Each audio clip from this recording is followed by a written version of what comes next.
नमस्कार. आज आपण एका खूपच धक्कादायक प्रकरणावर बोलणार आहोत. पुण्यातला एक भोंदू बाबा आहे, प्रसाद तामदार, जो म्हणे दिव्य शक्तीचा दावा करून लोकांना फसवत होता आणि त्यांचं लैंगिक शोषणही करत होता. हो, अगदी. हे प्रकरण म्हणजे अंधश्रद्धा आणि आजचं जे आधुनिक तंत्रज्ञान आहे ना, याचा एक विचित्र आणि खरा तर भीतीदायक मिलाप दाखवते. बरोबर. तर या प्रकरणाचे वेगवेगळे पैलू काय आहेत ते जरा सविस्तर बघूया. नक्कीच. हा प्रसाद उर्फ दादा भीमराव तामदार, वय साधारण 29 वर्ष. सुसगावमध्ये त्याचा ब्रह्मांड नायक मठ होता म्हणा. अच्छा, मठ पण होता त्याचा. हो, आणि तिथे तो लोकांच्या वैयक्तिक आर्थिक अडचणी सोडवतो असं सांगायचा. दिव्य शक्ती वगैरे असल्याचा बनाव करायचा आणि या नावाखाली फसवणूक आणि लैंगिक शोषण असे गंभीर आरोप आहेत आता त्याच्यावर. आणि हे उघड कसं झालं? कोणीतरी तक्रार केली तेव्हा ना? हो, सुरुवातीला एका बांधकाम व्यावसायिकाने तक्रार दिली आणि मग त्यानंतर काय झालं की अजून बरेच पीडित पुढे आले आहेत, येत आहेत अजूनही. बापरे. पण याची पद्धत काय होती? लोकांना जाळ्यात ओढायची, म्हणजे लोकांना विश्वास कसा बसायचा याच्यावर? त्याची पद्धत खरंच काय म्हणतात त्याला, खूप विचार करून केलेली वाटते. तो आधी लोकांच्या भूतकाळातल्या काही गोष्टी सांगायचा. लोकांना वाटायचं की याला खरंच काहीतरी दिव्य दृष्टी आहे, पण खरं तर ही माहिती तो गुपचूप मिळवायचा. अच्छा. आणि मग तंत्रज्ञानाचा वापर कसा केला त्याने? तो भाग जास्त धक्कादायक आहे. तोच तर कळीचा मुद्दा आहे. तो काय करायचा, लोकांना त्यांच्या मोबाईलमध्ये एक ॲप इन्स्टॉल करायला लावायचा. एअरड्रॉइड किड असं त्याचं नाव आहे. एअरड्रॉइड किड हे तर ते ॲप आहे ना जे पालक मुलांवर लक्ष ठेवायला वापरतात? अगदी बरोबर. पण हा त्याचा गैरवापर करत होता.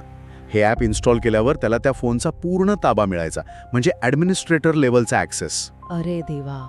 म्हणजे काय काय करू शकत होता तो? सगळं काही. वापरणाऱ्याच्या न कळत फोनचा कॅमेरा ऑन करणं, माईक सुरू ठेवणं, त्यांचे मेसेजेस, चॅट्स वाचणं, अगदी व्हिडिओ कॉल्स पण रेकॉर्ड करणं किंवा लाईव्ह बघणं. म्हणजे लोकांचं खासगी आयुष्य पूर्णपणे त्याच्या नजरेखाली होतं. हो, आणि याच मिळवलेल्या माहितीचा वापर करून तो लोकांना अजून ब्लॅकमेल करायचा. म्हणायचा की मला दिव्य दृष्टीने हे सगळं कळलंय. आणि मग ते लैंगिक शोषणाचे आरोप ते कसे जोडलेले आहेत त्याच्याशी? काही रिपोर्ट्सनुसार तो विशेषतः पुरुष भक्तांना टार्गेट करायचा. त्यांना अगदी लैंगिक साळे करायला लावायचा, काही वेळा वेश्यागमन करायला सांगायचा, आणि हे सगळं तो त्या ॲपमधून बघायचा. काय भयंकर आहे हे.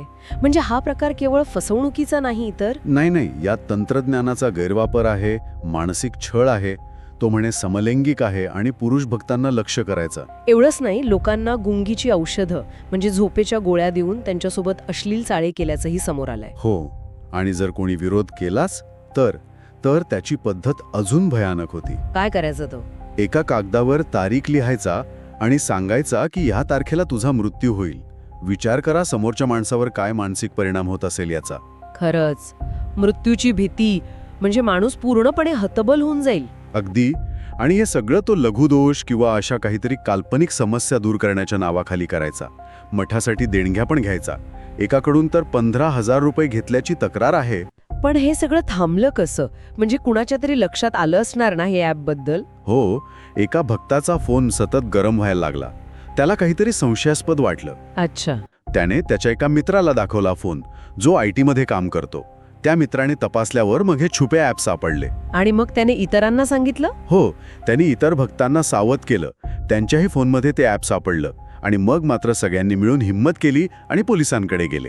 बरं झालं.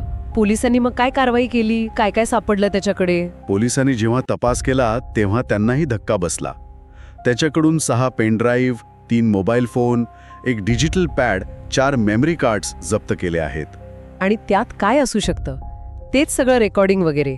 शक्यता दाट आहे. पीडितांचे खासगी क्षण, व्हिडिओ रेकॉर्डिंग्स आणि महत्त्वाचं म्हणजे निद्रानाशावरील म्हणजे झोपेच्या गोळ्यांचं पाकिटही सापडलंय. म्हणजे तो खरंच लोकांना गुंगीची औषधं देत होता? पुरावाच मिळाला पोलिसांना. आत्तापर्यंत किमान 9 पुरुष आणि 4-5 महिला पीडित म्हणून समोर आले आहेत. पण हा आकडा वाढू शकतो असं पोलीस म्हणतायत.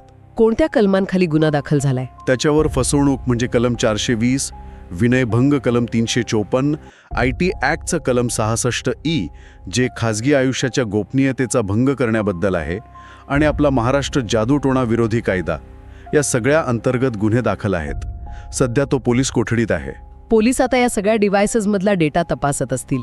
कुठे गैरवापर झालाय का, मालमत्ता वगैरे जमवली आहे का फसवणुकीतून, मठाची कायदेशीरता काय आहे, सगळं तपासतील आता. हो, हे प्रकरण खरंच खूप काही गोष्टी एकत्र आणतं. लोकांची हतबलता, अंधश्रद्धा आणि त्याचा फायदा घेणारे असे लोक. बरोबर. आणि त्यात भर म्हणजे आधुनिक तंत्रज्ञानाचा गुन्हेगारीसाठी असा वापर. सायबर सुरक्षा, डिजिटल प्रायव्हसी याबद्दल आपण किती जागरूक असायला हवं हे पुन्हा एकदा अधोरेखित होतंय. अगदी. तर पुण्यातील या हायटेक भोंदूबाबाचं प्रकरण आपल्याला विचार करायला लावणार आहे. अंधश्रद्धा, तंत्रज्ञान आणि मानवी दुर्बलता यांचे एक गंभीर मिश्रण दिसतंय यात. आणि सगळ्यात महत्त्वाचा प्रश्न हा आहे की अनेकदा शिकलेले सुशिक्षित लोक सुद्धा अशा जाळ्यात कसे अडकतात. आपल्या समस्यांची उत्तरे शोधताना, विशेषतः या डिजिटल युगात, आपण किती सजग राहायला हवं, किती चिकित्सक असायला हवं, हा प्रश्न खरं तर प्रत्येकाने स्वतःला विचारण्याची गरज आहे.